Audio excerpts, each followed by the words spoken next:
I once rang Jeremy's house and his wife said to me, oh, he can't come to the phone, he's gone out to play in his Mitsubishi Starion.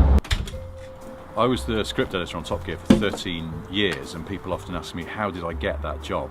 The answer is bribery, extortion and fellatio. One of the things about writing on that bombshell that's allowed me to do is to tell a few stories about the presenters that people may not realise.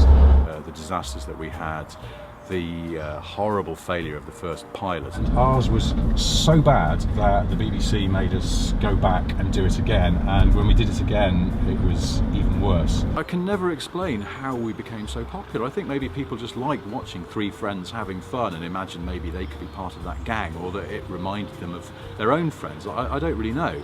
The only other theory I have is that all around the world, in 212 territories, there was literally nothing else on.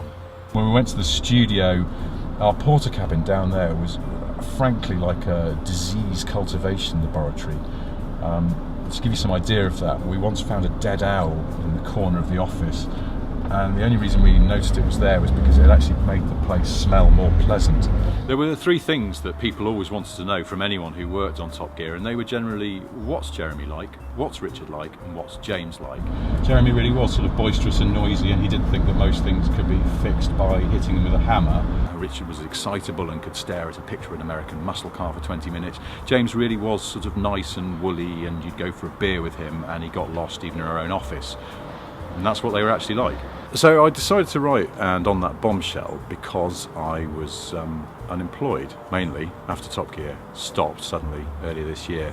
But there was another more significant reason, which was that after Top Gear stopped, I suddenly realised I'd been the script editor on the show for 13 years, and I had quite a few stories to tell about the things that we got up to. And I thought, well, if I wrote that down, that could be packaged into something such as a book.